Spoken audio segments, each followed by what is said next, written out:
내 인생에 용기가 되어준 한마디. 두 주먹을 쥐고 분노하기보다 두 손을 모으고 기도하는 것이 더 낫다. 손은 인생의 온갖 무늬를 만듭니다. 기쁨과 슬픔의 무늬가 고스란히 손 안에 다 들어 있습니다. 그래서 손은 그 사람의 인생입니다. 손은 그 사람의 삶을 대변합니다. 손을 보면 그 사람의 삶의 역정이 그대로 드러납니다. 손 또한 갖가지 모양과 표정을 지닌 얼굴입니다. 평생 농사를 지은 농부의 손은 고단하고 거친 얼굴을 지니지만 아기의 볼을 쓰다듬으며 젖을 물리는 젊은 엄마의 손은 곱고 부드러운 얼굴을 지닙니다.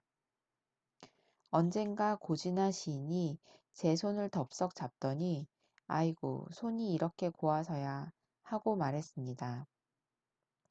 농사를 짓긴 지었지만 평생 시에 농사를 지어온 제 손이 거칠면 얼마나 거칠겠습니까? 우연한 기회에 가수 안치환 씨의 손을 만져본 적이 있습니다. 오른손 손끝에 강하게 박혀있는 굳은 살이 눈에 들어왔기 때문입니다. 얼마나 오랜 세월 기타를 쳤으면 손가락 끝에 굳은 살이 다 박힐까 하는 생각이 들어 그 또한 열심히 노력하는 가수라는 사실을 알 수 있었습니다. 손을 펴면 손바닥이 되고 쥐면 주먹이 됩니다. 손바닥은 햇살을 받을 수도 있고 물건을 올려놓거나 쥘 수도 있고 그것을 남과 나눌 수도 있습니다. 그러나 주먹은 그렇지 못합니다. 주먹은 홀로 주먹으로 존재할 뿐입니다. 손은 사람의 생각과 마음을 표현합니다. 제가 강연하는 동영상을 유심히 본 적이 있는데 손이 없다면 강연이 제대로 이루어지지 않을 정도로 제가 강연 내내 쉬지 않고 손을 움직였습니다. 강연은 말로 하지만 동시에 손으로 하는 것이었습니다. 손은 인간의 감정을 그대로 나타내기 때문에 분노를 느낄 때는 주먹을 쥡니다. 주먹은 분노보다 강한 용기와 결단의 의지 등을 나타낼 때도 있지만 대부분 분노를 많이 나타냅니다. 그래서 손의 형태 중에서 주먹이 가장 단단합니다. 따라서 주먹은 방어보다 공격성을 띱니다. 공격의 대상을 파괴하고자 하는 본능을 지니고 있어 주먹에는 상처의 흔적이 많습니다. 주먹을 쥐면 두 손은 서로를 잡을 수 없습니다. 주먹은 서로 떨어져 상대를 의식하는 경쟁과 충돌의 관계를 형성합니다. 두 손은 한 몸이 될 수 있지만 두 주먹은 한 몸이 될 수 없습니다. 주먹이 된 손은 각자 독립된 개체로서만 존재합니다. 그러나 주먹을 펼치면 그렇지 않습니다.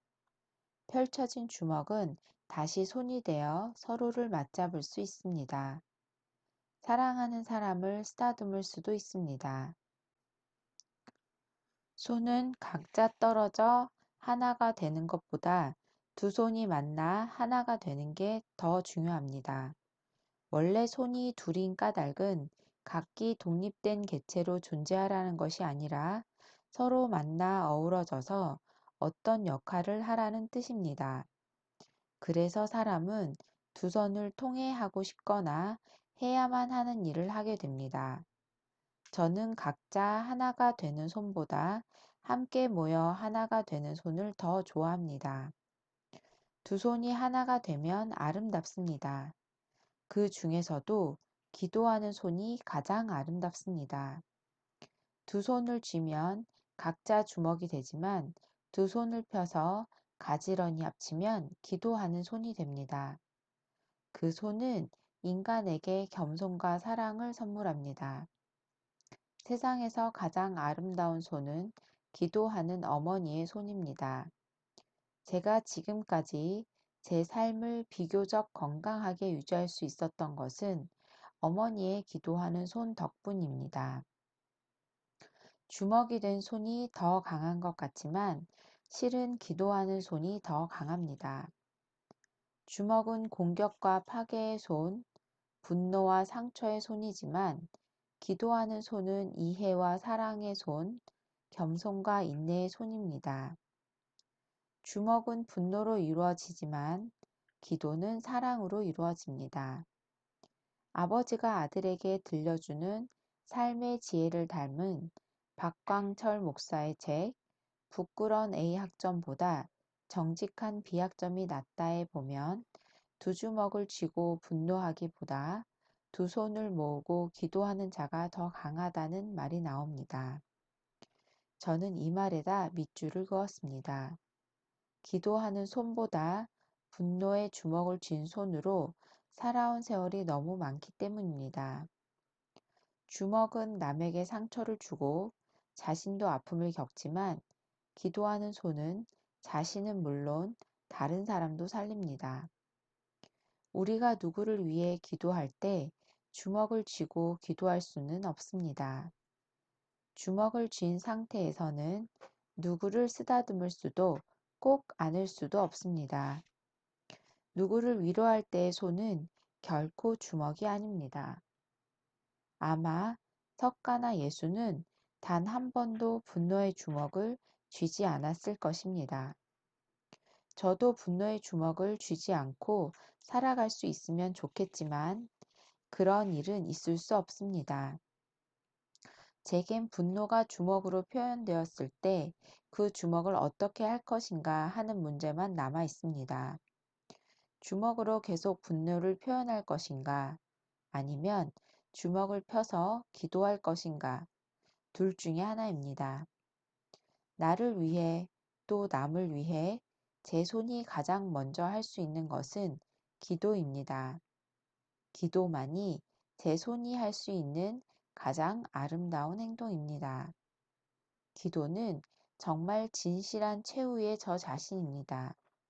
지금이라도 분노의 상처의 주먹으로 이루어진 제 손을 기도의 손으로 바꾸고 싶습니다. 결국 손을 어떻게 사용하느냐에 따라 내 인생이 아름다워질 수도 있고 더러워질 수도 있습니다. 저는 지금 제 손이 더 이상 더러워지기를 바라지 않습니다. 기도는 저를 들여다볼 수 있는 마지막 진실의 창이므로 제 손은 기도하는 빈손이 되고 싶습니다.